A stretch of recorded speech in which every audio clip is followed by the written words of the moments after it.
know this to be the truth is that we're capable of breaking free from the chains. The Muslim people are one of, if not the biggest and strongest force in the world today.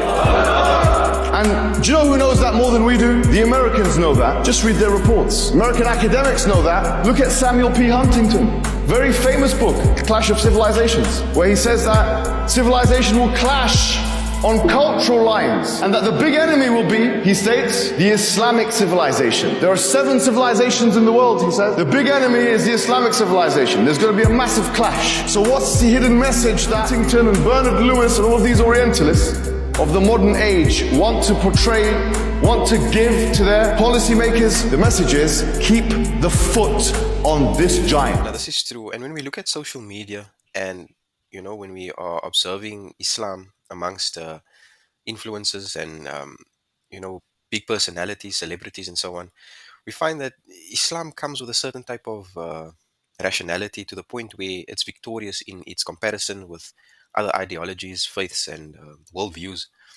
Now, perhaps in future generations, I don't know if it's going to be in my own lifetime, but we could see the rise of Islam to the point where Islam can compete with the powers of the world, you know, and especially Western civilization, since they are the more powerful bunch at the moment. Yes. Do you believe Hamas are a terror organization? Okay, and I'd like to ask you, what does that mean? Just answer my question. Well, I need clarification. Well, this country has prescribed them as a terror group. Do you think they are? Are you the British government? No, I'm asking you to what you think. Okay, so I want a clarification. I gave you a simple, straight answer. What does it mean? No, you tell me.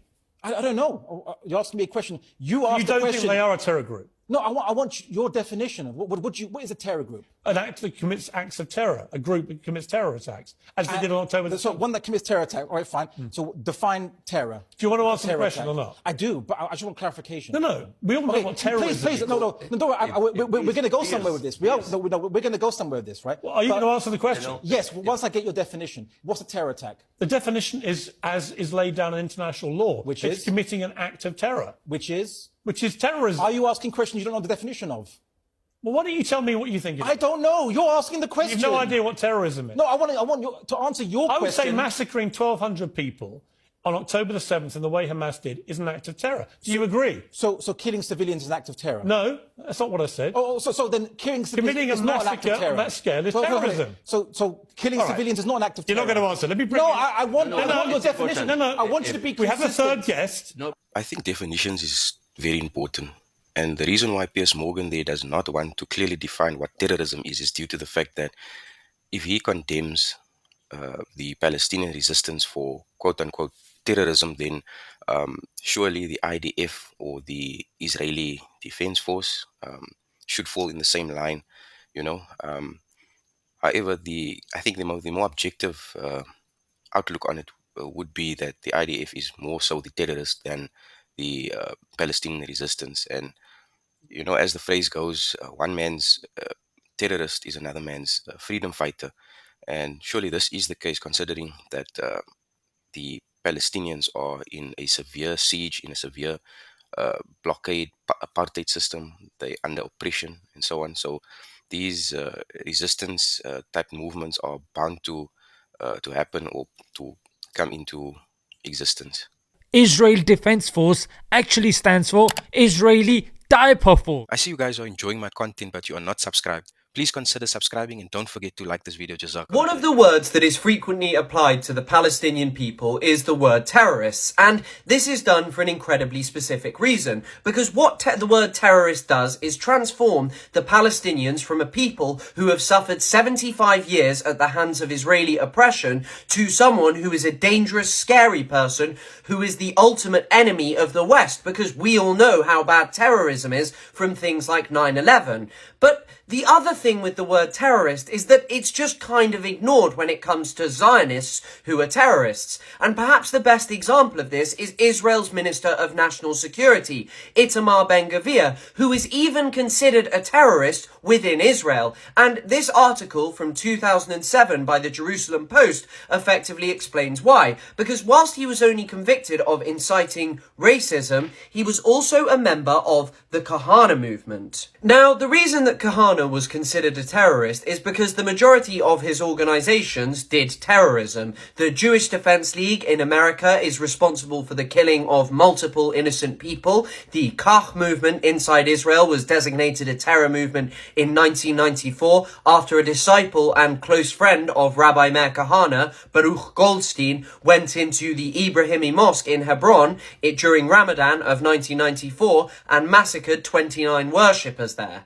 Now, it's worth noting that in spite of the fact that Kahanism has never been more popular than it is right now, in 2022, the US decided to remove Kahana-affiliated organizations from the US terror watch list. And the reason that they did this is because apparently they're inactive. But the reason that they're inactive is just because all the people who once supported those groups have gone on to support Itamar Ben-Gvir's party, Otzma Yehudit, which means Jewish power in Hebrew. However, even beyond the extremist fringes, mainstream Israeli politics also has a problem with people that we would all call terrorists. And a fantastic example of this is Menachem Begin. Now, he was Israel's first Likud prime minister in 1977, and this man was a terrorist who wrote proudly about his terrorism in the book The Revolt. Now, in 1948, this guy was in command of the Irgun and the Lehi, two paramilitary Zionist organizations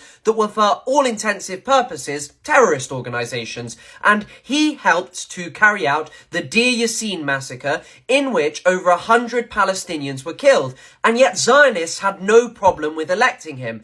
And this is why I don't really care about the word terrorist and why I don't have much faith in it, because Israel's history is filled with terrorists that they constantly elect as a liberal democracy.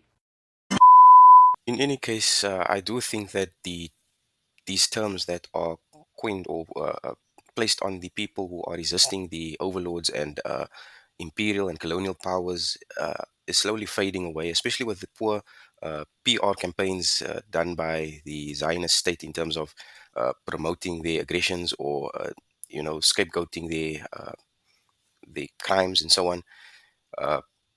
They're just losing the plot, and the people, the global opinion, the public opinion is really in favor of the oppressed.